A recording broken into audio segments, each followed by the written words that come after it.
crystal ball, college football, and today I thought it'd be an appropriate time to talk about the Heisman. Just a little bit, we're going to go through a few of the names and also talk about my bold prediction, which is Bo Nix is going to win the Heisman Trophy. How about that?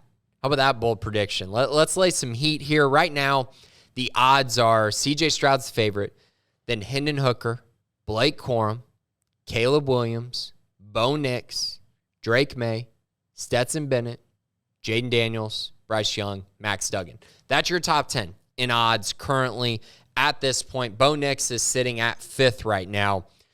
But I'm going to tell you why I think Bo Nix should be not necessarily the Heisman favorite, but a guy that everyone should be buying some stock in as far as possibly being the Heisman Trophy winner by the end of the year. So right now, the numbers are great, right? 73% completion percentage, 2,495 yards, 22 touchdowns, only 5 interceptions.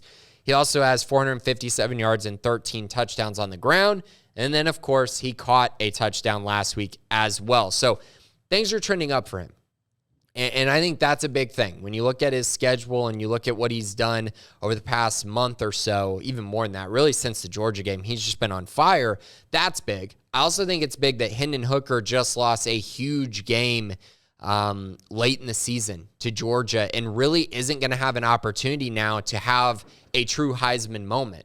Like, are you going to sit there and watch him play Missouri and Vanderbilt and really give him a Heisman Trophy for scoring 6 touchdowns against them? Probably not. And then he's likely not going to play in an SEC championship game with that loss to Georgia. So I'm just sitting here going, okay, I think Hendon Hooker is eliminated at this point. And I'm surprised his odds are second at this moment. C.J. Stroud just had his worst performance of the year against Northwestern as Ohio State only scored 21 points. Now, I know there was wind. I understand all the excuses, but he didn't play good. He didn't put up numbers. He didn't look great. And honestly, for parts of this season, Ohio State hasn't looked great, and they really haven't had a very tough schedule. You know, they get to play Michigan, and of course, if he lights up Michigan, that's going to send everybody into orbit, and that's great, but that's one game. His Big Ten championship game is probably going to be played against like a 7-5 team.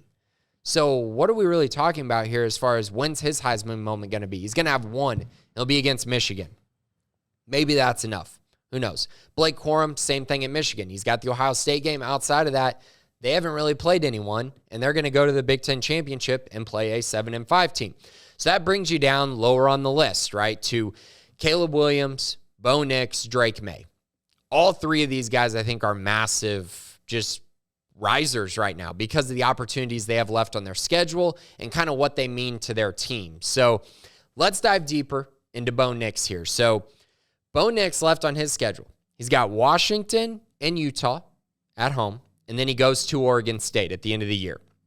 So he gets an opportunity against a top 15 Utah team, and then he gets a rivalry game on the road against Oregon State before playing in a Pac-12 title game against probably UCLA or USC, depending on who the winner is, which means he's going to get to go up against Dorian Thompson-Robinson or Caleb Williams. Hopefully it's Caleb Williams. If it's not Caleb Williams, that means he's out of the Heisman Trophy race. So there's one thing to just keep an eye on. Now, I also want to bring up who he's playing against. So Washington has the 79th ranked pass defense in the country. Utah, 43rd. That's respectable. Oregon State, 81st. And then whoever he plays in the Pac-12 championship, USC is 109th and UCLA is 93rd. Bo Nix is going to put up numbers on everyone the rest of the schedule. And in the Pac-12 championship game, he's going to probably put up, like 400 yards of total offense and at least 5 or 6 touchdowns against either of the teams that he plays. And that looks really good. And now all he would need is a win. And I just see statement games on this schedule. And when you look at Utah, at Oregon State, and then if they get to play USC in the Pac-12 championship, you could be looking at a game that is for a college football playoff berth. You're looking at a game that's for a conference championship. You're looking at a game between two guys who could both get invited to the Heisman Trophy ceremony. There's opportunities here for him to go out and win the Heisman Trophy with the schedule left in play and the kind of numbers that I think he's going to put up the rest of the way. That's the key. And that's why Bo Nix should absolutely be on everybody's minds as November is here and as he's putting up these huge numbers, and not a lot of people, I don't think, are talking about him at least as much as they should. And I'm really excited to see the finish in the Pac-12. And hopefully we get to see Oregon versus USC, two teams 11-1 in the Pac-12 championship, and get to see two high-powered offenses go at it in what could be, like I said, for a college football playoff berth and potentially for a Heisman Trophy as well. So thanks for listening this week. I really enjoyed talking a little bit of Heisman. Normally don't get to, but I felt like this was a perfect time for it to set the stage as we enter this November month. I'll be back later in the week for some best bets, but thanks for listening to Crystal Ball College Football.